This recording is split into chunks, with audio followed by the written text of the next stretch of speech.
안녕하세요. 인생은 60부터 여러분의 든든한 친구 지혜로운 노인 진호입니다. 오늘은 많은 시어머니들께서 한 번쯤 고민해 보셨을 주제를 함께 나누려고 합니다.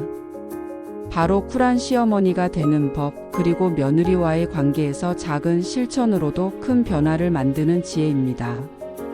며느리와의 관계 참 어렵습니다.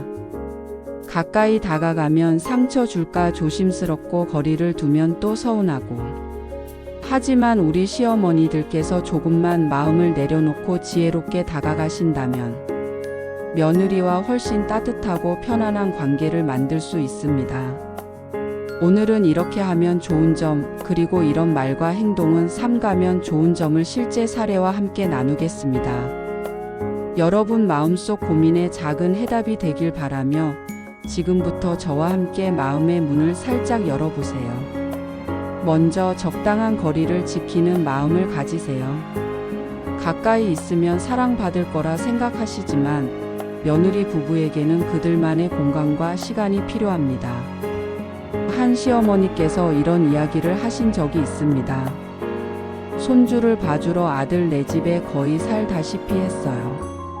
손주가 귀엽기도 하고 며느리가 고생하는 게 보여 내가 도와야겠다 싶었죠. 그런데 어느 날 며느리가 조심스럽게 이제 어린이집을 좀 알아보려 한다고 말하더라고요. 그날 밤 많이 서운했어요. 내가 이렇게 애써줬는데 이제 그만 오라는 건가 싶어서요. 그런데 이틀쯤 지나 곰곰이 생각해보니 내가 너무 앞섰던 거더라고요. 며느리도 본인 방식대로 아이를 키우고 싶었던 거죠. 맞습니다. 도움은 요청받을 때만, 그리고 필요한 만큼만 주는 것이 진짜 지혜입니다. 종종 손주가 아프거나 바쁠 때마다 밤늦게까지 아들 집에 계셨던 시어머니들 이야기 들어보면 며느리가 말은 못하지만 얼굴이 점점 굳어지는 걸 보게 됩니다. 그럴 땐 아이고 시어머니가 너무 힘드실 텐데 하며 미안한 마음이 오히려 며느리를 멀어지게 합니다. 그 한 걸음 물러섬이 며느리의 고마움을 부르고 필요할 땐 며느리 스스로 도움을 청하게 만듭니다.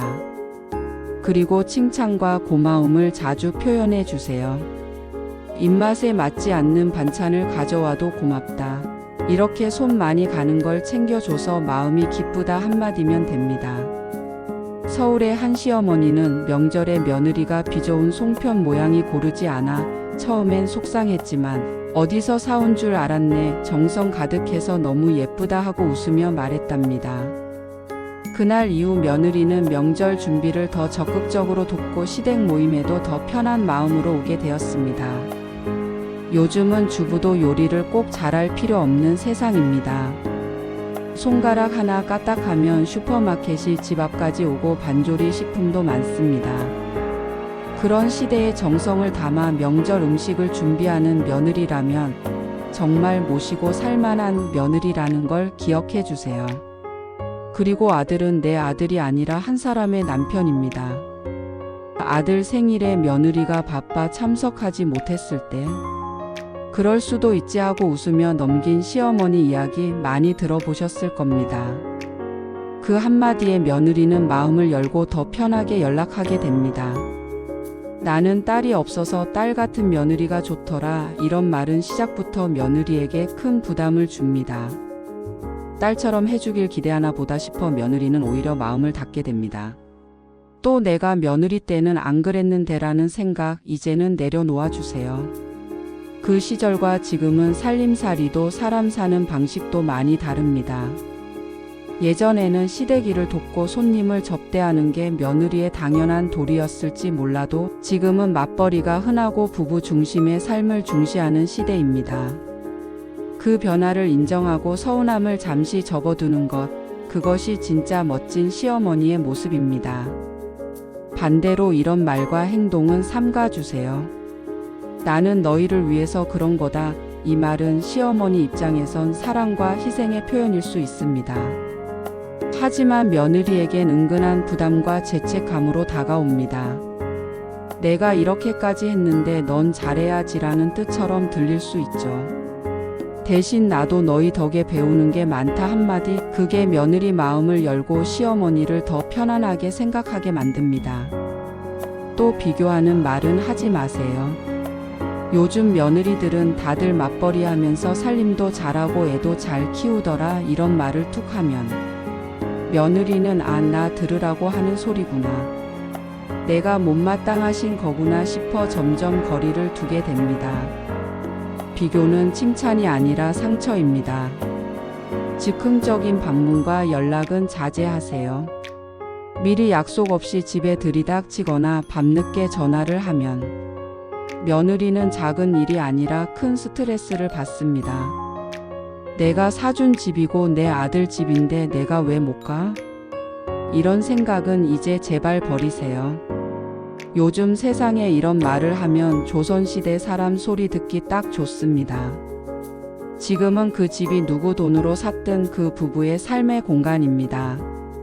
그들의 리듬과 방식을 존중하는 것, 그것이 쿨하고 지혜로운 어른의 모습입니다. 마지막으로 한 상담 사례를 소개하며 마무리하겠습니다. 시댁 식구들이 모여 저녁을 먹는 자리였습니다. 그동안 며느리에게 설거지며 이것저것 일을 맡기곤 했는데 그날 시어머니는 아들에게 너 설거지 좀 해라, 며느리 앉아서 쉬게 해라 하고 말했습니다. 또 냉장고에서 반찬 좀 꺼내와라 하고 심부름도 시켰죠.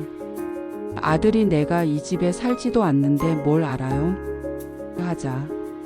시어머니는 웃으며 그래 너도 모르는데 며느리는 얼마나 더 모르겠냐? 하며 핀잔을 주셨습니다.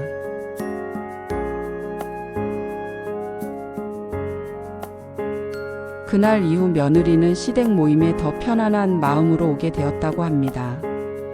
오늘 저와 함께 쿨한 시어머니가 되는 작은 지혜를 나누었습니다. 그 한 걸음 물러섬 속에서 더 큰 사랑과 존중이 피어납니다. 가족을 존중하는 것은 노인이 지닌 가장 큰 품격이며 한마디 말보다 한 발 물러섬이 더 큰 사랑을 전한다는 말처럼요. 좋아요와 구독으로 이 여정을 함께 해주세요. 댓글로 여러분의 고민과 따뜻한 사연도 나눠주시면 좋겠습니다. 다음 시간에는 손주 교육에서 시어머니가 지켜야 할 선에 대해 이야기하겠습니다. 늘 건강하시고 행복한 하루 되세요.